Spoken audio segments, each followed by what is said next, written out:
नमस्कार. आपल्या मनात सतत विचारांचं चक्र सुरू असतं, कधी भीती तर कधी चिंता. पण तुम्हाला माहिती आहे का, या सर्व प्रश्नांची उत्तरं शेकडो वर्षांपूर्वीच आपल्या संतांनी देऊन ठेवली आहेत. आजच्या भागात आपण संतांच्या अनुभवातून मनशांतीची गुरुकिल्ली शोधणार आहोत. हा व्हिडिओ शेवटपर्यंत पहा, कारण शेवटी आम्ही तुमच्यासाठी खास सुविचार सांगितला आहे. धावपळीच्या या आयुष्यात जेव्हा आपण हताश होतो, एकटे पडतो, तेव्हा आपल्याला कोणाच्या तरी खंबीर साथीची गरज असते.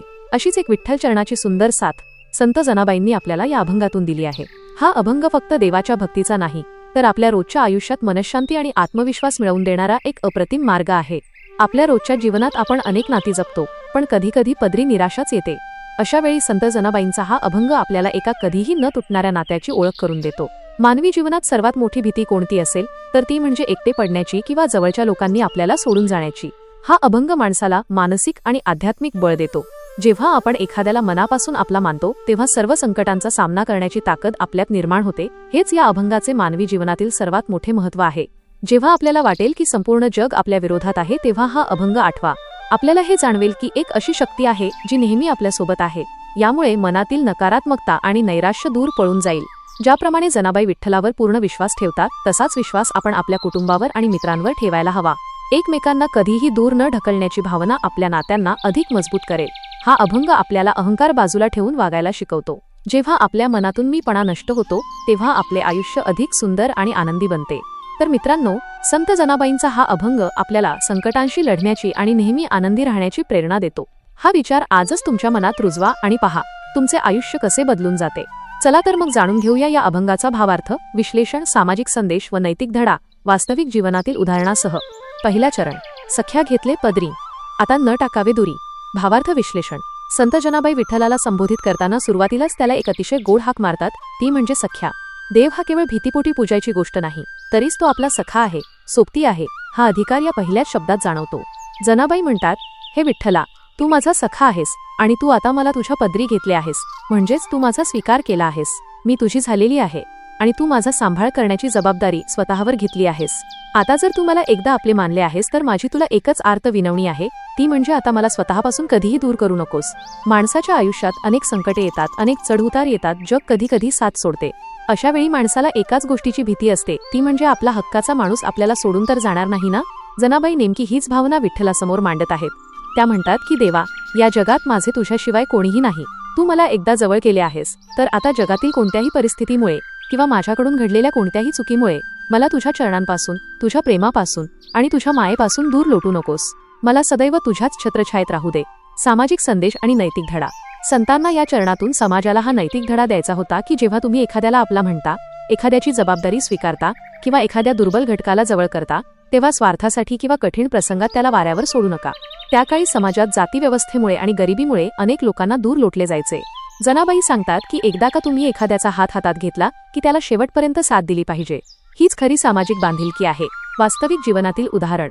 आजच्या कॉर्पोरेट जगात किंवा आपल्या आजूबाजूला आपण पाहतो की अनेक मोठ्या कंपन्या किंवा संस्था एखाद्या अनाथ मुलाला, अपंग व्यक्तीला किंवा गरजू महिलांना सुरुवातीला मोठ्या दिमाखात दत्तक घेतात किंवा कामावर ठेवतात. त्यांना प्रसिद्धी मिळते, कौतुक होते. पण काही महिन्यांनी जेव्हा प्रसिद्धीचा झोत कमी होतो किंवा आर्थिक मंदी येते, तेव्हा त्या गरजू लोकांना अचानक कामावरून काढून टाकले जाते किंवा वाऱ्यावर सोडले जाते. संत जनाबाईंचा विचार आपल्याला इथे हेच शिकवतो की जर तुम्ही एखाद्याला आपले म्हणून पदरात घेतले आहे, तर परिस्थिती कशीही असो, त्याला आता न टाकावे दुरी, म्हणजे कधीही दूर करू नका. त्याला शेवटपर्यंत साथ द्या. दुसरा चरण, योरांची उचिते, ह्यांची काय सांगो तुंते. भावार्थ विश्लेषण. या दुसऱ्या चरणात संत जनाबाई मोठ्या माणसांच्या स्वभावाचे आणि त्यांच्या मोठेपणाचे मर्म विठ्ठलाला सांगत आहेत. त्या म्हणतात की जे मोठे लोक असतात, जे राजे महाराजे किंवा मनाने उदार असणारे थोर पुरुष असतात, त्यांचे एक ब्रीद असते, त्यांचे एक उचित कर्तव्य असते. ते कर्तव्य म्हणजे जो कोणी त्यांना शरण येतो, जो त्यांच्याकडे आश्रयाला येतो, त्याचे रक्षण करणे आणि त्याला कधीही अंतर न देणे. हा मोठ्या माणसांचा मूळ स्वभावच असतो. जनाबाई विठ्ठलाला अगदी हक्काने आणि थोड्या प्रेमाच्या रागाने म्हणतात की देवा, तू तर या संपूर्ण विश्वाचा मालक आहेस. जगातील सगळ्यात मोठा आणि उदारदाता तूच आहेस. मग मोठ्या माणसांचे काय कर्तव्य असते, त्यांनी शरणागताला कसे सांभाळायचे असते, हे आम्हा लहान माणसांनी तुला वेगळे सांगण्याची गरज आहे का? हे तुला स्वतःला माहीतच आहे. त्यामुळे तू तुझ्या मोठेपणाला साजेसे असेच वाग. मी तुला शरण आले आहे, तर मोठ्या मनाचा मोठेपणा दाखवून तू मला दूर लोटू नकोस. मला वेगळे सांगायला लावू नकोस, कारण तू अंतर्यामी आहेस आणि तुला सर्व काही समजते. सामाजिक संदेश आणि नैतिक धडा. इथे थोर किंवा योर म्हणजे समाजातले मोठे, श्रीमंत आणि प्रभावशाली लोक. संतांना या चरणातून समाजातील सत्ताधारी, श्रीमंत आणि प्रतिष्ठित वर्गाला एक मोठा नैतिक धडा द्यायचा होता. मोठ्या माणसांचे उचित म्हणजेच त्यांचे कर्तव्य काय आहे हे त्यांना वेगळे सांगण्याची गरज नसावी. समाजात ज्यांच्याकडे अधिकार आहेत त्यांनी आपले कर्तव्य ओळखून लहानांचे रक्षण केले पाहिजे, त्यांचे शोषण करता कामा नये. वास्तविक जीवनातील उदाहरण: आपल्या समाजात अनेक प्रामाणिक आणि मोठ्या पदावर असलेले अधिकारी किंवा लोकप्रतिनिधी असतात. समजा एखाद्या गावामध्ये एक गरीब शेतकरी आपली जमीन बळकावल्याची तक्रार घेऊन जिल्हाधिकाऱ्यांकडे जातो. तो जिल्हाधिकारी खूप मोठा अधिकारी आहे, त्याला कायद्याचे आणि नैतिकतेचे ज्ञान आहे. तिथे त्या शेतकऱ्याने जिल्हाधिकाऱ्यांना त्यांचं कर्तव्य काय आहे हे शिकवण्याची गरज नसते. त्या मोठ्या अधिकाऱ्याने स्वतःहून पुढाकार घेऊन त्या गरीबाला न्याय दिला पाहिजे. जेव्हा समाजातील मोठी माणसे, नेते किंवा अधिकारी आपले कर्तव्य विसरतात आणि गरिबांना चक्रा मारायला लावतात, तेव्हा हा अभंग त्यांना त्यांच्या जबाबदारीची जाणीव करून देतो. तिसरा चरण: ब्रह्मियाच्या ताता, सज्जना लक्ष्मीच्या कांता. भावार्थ विश्लेषण: या चरणात जनाबाई विठ्ठलाचे अथांग आणि अलौकिक रूप डोळ्यांसमोर उभ्या करतात. त्या विठ्ठलाच्या श्रेष्ठत्वाचे वर्णन करताना म्हणतात की हे विठ्ठला, तू कोण आहेस? तू या सृष्टीची निर्मिती करणाऱ्या ब्रह्मदेवाचा सुद्धा पिता म्हणजेच तात आहेस. ज्याने हे जग निर्माण केले त्या ब्रह्मदेवाला जन्माला घालणारा तू परमेश्वर आहेस. इतकेच नाही तर तू सर्व सज्जन लोकांचा कैवारी आहेस, चांगल्या माणसांचा रक्षण करता आहेस आणि प्रत्यक्ष ऐश्वर्याची देवता असणाऱ्या लक्ष्मीचा तू पती म्हणजेच कांता आहेस. जनाबाईंनी हे वर्णन करण्यामागे एक खूप मोठा भाव आहे. त्या विठ्ठलाला याद करून देत आहेत की देवा, तुझी सत्ता, तुझे ऐश्वर्य आणि तुझे रूप एवढे अथांग आहे की तू ब्रह्मदेव आणि लक्ष्मीचा स्वामी आहेस. तू एवढा श्रीमंत आणि समर्थ आहेस की तुझ्याकडे कशाचीही कमतरता नाही. तू संपूर्ण विश्वाचा सांभाळ करतोस.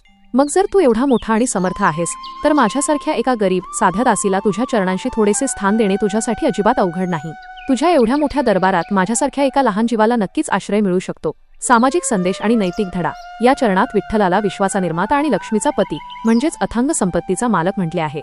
संतांना यातून समाजात हा संदेश द्यायचा होता की जो सर्वांत मोठा आहे, जो संपूर्ण जगाचा चालक आहे, तो सर्वांसाठी समान आहे. त्या काळी समाजात काही मूठभर उच्चवर्णीय किंवा श्रीमंत लोक स्वतःला देवाचे एकमेव वारसदार समजायचे आणि गरिबांना, दलितांना देवापासून दूर ठेवायचे. संतांनी या रचनेतून सांगितले की देव किंवा निसर्ग हा कोणाची खासगी मालमत्ता नाही. तो जितका श्रीमंतांचा आहे तितकाच तो सज्जनांचा आणि वंचितांचाही आहे. वास्तविक जीवनातील उदाहरण: याचे उत्तम उदाहरण म्हणजे आपली लोकशाही आणि कायदे व्यवस्था. भारताच्या संविधानाने प्रत्येकाला समान हक्क दिले आहेत. आपल्या देशात जेव्हा निवडणुका होतात तेव्हा देशातील सर्वांत श्रीमंत उद्योगपती असो किंवा रस्त्यावर कचरा उचलणारा एखादा गरीब नागरिक असो, दोघांच्याही मताची किंमत एकच असते. निसर्ग सुद्धा पाऊस पाडताना किंवा हवा देताना श्रीमंत गरीब असा भेदभाव करत नाही. संतांना त्या काळी समाजात हीच वैचारिक समानता रुजवायची होती की सर्वोच्च सत्ता ही सर्वांसाठी खुली आहे, तिथे कोणाचाही एकाधिकार चालणार नाही. चौथा चरण: आपुली म्हणूनी, आणगावी दासी जनी. भावार्थ विश्लेषण: हा या अभंगाचा शेवटचा आणि अत्यंत भावूक करणारा टप्पा आहे. इथे जनाबाई आपले संपूर्ण अस्तित्व विठ्ठलाच्या चरणावर समर्पित करतात. त्या म्हणतात की हे विठ्ठला, माझी या जगात स्वतःची अशी कोणतीही ओळख नाही. माझी जर काही ओळख असेल तर ती फक्त आणि फक्त तुझी दासी एवढीच आहे. म्हणूनच तू जगाला सांगताना अभिमानाने सांग की ही जनी दुसरी तिसरी कोणी नसून ती माझी आहे, माझ्या घरची दासी आहे. जनाबाई देवाला विनवणी करतात की देवा, तू जगासमोर तुझी आण घाल, म्हणजेच तू प्रतिज्ञा कर, शपथ घे आणि संपूर्ण जगाला पटवून दे की ही जनी तुझी हक्काची माणूस आहे. जेव्हा तू मला आपुली म्हणशील तेव्हा या जगातील कोणतीही दुःख, कोणतीही संकट मला स्पर्श करू शकणार नाहीत. मला जगात मोठे व्हायचे नाही, मला संपत्ती नको, मला मानमरातब नको, मला फक्त तुझी दासी म्हणून जगण्यातच सर्वोच्च आनंद आहे. तू फक्त मला तुझी म्हण आणि तुझा हा मायेचा हात नेहमी माझ्या पाठीवर ठेव. हीच माझी तुझ्या चरणी अंतिम आणि एकमेव प्रार्थना आहे. सामाजिक संदेश आणि नैतिक धडा: या शेवटच्या चरणात संत जनाबाई स्वतःला दासी म्हणतात आणि देवाला हक्काने सांगतात की तू मला तुझी म्हणून ओळख दे. यातून संतांना समाजाला श्रमप्रतिष्ठा आणि दुर्बलांचा आदर हा सर्वांत महत्त्वाचा नैतिक धडा द्यायचा होता. त्या काळी समाजात मोलमजुरी करणाऱ्या, सेवा करणाऱ्या लोकांना, विशेषतः स्त्रियांना कसलाही मान नव्हता. जनाबाईंनी स्वतःला दासी म्हणून जगासमोर आणले आणि सिद्ध केले की केलेले काम कोणतेही असो, माणसाचे कर्तृत्व आणि निष्ठा मोठी असली की त्याला समाजात सर्वोच्च स्थान मिळते. समाजाने कोणत्याही कष्टकर्याला हीन समजू नये, तर त्याला आपले म्हणावे, हाच हा सामाजिक संदेश आहे. वास्तविक जीवनातील उदाहरण: आजच्या काळात आपल्या घरात येणाऱ्या, घरकाम करणाऱ्या मावशा, कचरा उचलणारे सफाई कामगार किंवा आपल्या इमारतीचे रक्षण करणारे, सुरक्षा रक्षक यांच्याकडे आपण कसे पाहतो? अनेकदा लोक त्यांच्याशी आदराने बोलत नाहीत. पण समजा एखाद्या घरामध्ये घरकाम करणारी महिला अनेक वर्षांपासून प्रामाणिकपणे काम करत आहे आणि अचानक तिच्या कुटुंबावर एखादे मोठे वैद्यकीय संकट आले. अशा वेळी त्या घरच्या मालकाने तू केवळ नोकर नाहीस तर आमच्या कुटुंबाचा भाग आहेस असे म्हणून तिला आर्थिक आणि मानसिक आधार दिला, तर ते संत जनाबाईंच्या या विचारांचे जिवंत उदाहरण ठरेल. जेव्हा समाज अशा कष्टकर्यांना आपले म्हणून स्वीकारेल तेव्हाच एका खऱ्या सशक्त समाजाची निर्मिती होईल. आजच्या म्हणजेच सध्याच्या काळातील नवीन पिढीसाठी अभंगाचा संदेश त्यांच्या आधुनिक भाषेत. आजची तरुण पिढी खूप प्रॅक्टिकल आहे. त्यांना प्रत्येक गोष्टीत लॉजिक हवे असते. या पिढीला जर हा अभंग समजून सांगायचा असेल तर त्यांच्याच भाषेत सांगावा लागेल. आजचे तरुण मित्र मैत्रिणींनो, तुम्ही सोशल मीडियावर अनेकांना फॉलो करता, अनेक लोकांशी जोडलेले असता. पण विचार करा, जेव्हा लाईफमध्ये खरोखर एखादी कठीण परिस्थिती येते, जेव्हा तुम्ही मेंटल स्ट्रेस किंवा डिप्रेशनमधून जात असता, तेव्हा तुमचे हजारो फॉलोअर्स किंवा व्हर्च्युअल फ्रेंड्स तुमच्या कामी येतात का? नाही. अशा वेळी तुम्हाला गरज असते एका अशा मेंटॉरची, एका अशा खऱ्या मित्राची जो तुम्हाला कधीच जज करणार नाही, जो तुमच्या पाठीशी खंबीरपणे उभा राहील. संत जनाबाई ज्याला देव किंवा विठ्ठल म्हणत आहेत, तो दुसरा कोणी नसून तुमचा तोच परमनंट लाईफ पार्टनर, तुमचा सर्वोच्च मेंटॉर आहे. सख्या घेतले पदरीन याचा अर्थ आहे की तुम्ही त्या पॉझिटिव्ह एनर्जीशी, त्या ईश्वरी शक्तीशी कनेक्ट झाला आहात. एकदा का तुम्ही त्या विश्वासाच्या नेटवर्कमध्ये आलात की तिथून कधीही डिस्कनेक्ट होऊ नका. योरांचीन उचिते, जसा एक चांगला बॉस किंवा लीडर आपल्या टीमची जबाबदारी घेतो आणि त्यांना सायला शिकवतो, तसाच हा जगाचा सगळ्यात मोठा लीडर तुमची जबाबदारी घ्यायला तयार आहे. ब्रह्मियाच्या ताता, तो या युनिव्हर्सचा क्रिएटर आहे, सगळ्यात मोठी पॉवर आहे. त्याच्याशी डायरेक्ट कनेक्शन मिळणे ही खूप मोठी गोष्ट आहे. इथे दासी होणे म्हणजे कोणाचे गुलाम होणे नाही, तर स्वतःचा इगो म्हणजेच अहंकार पूर्णपणे डिलीट करणे आहे.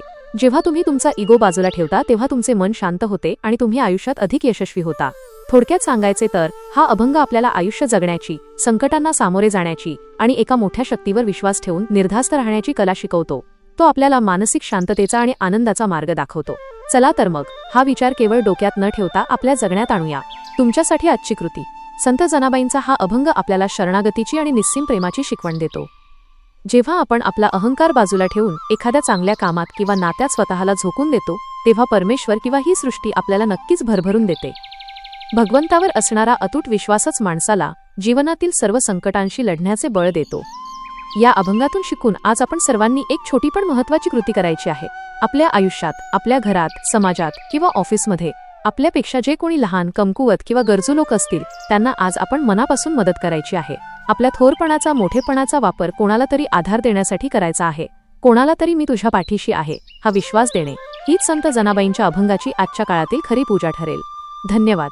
संत जनाबाईंचा हा अभंग केवळ अध्यात्माचा वर्ग नाही, तर तो माणसाने माणसाशी माणसासारखे कसे वागावे, मोठ्यांनी लहानांना कसे सांभाळावे आणि कष्टकऱ्यांचा सन्मान करावा हे शिकवणारा एक परिपूर्ण सामाजिक कायदा आहे. भक्तीच्या वाटेवरचे हे छोटेसे पाऊल तुम्हाला आवडले असेल तर व्हिडिओ लाईक आणि शेअर नक्की करा. संतांच्या विचारांचा हा वारसा आपण एकत्र पुढे नेऊया. पुन्हा भेटूया अशाच एका अमृतवाणीसह. रामकृष्ण हरी. श्री ज्ञानोबा तुकाराम. नामस्मरण करत रहा, आनंदी रहा.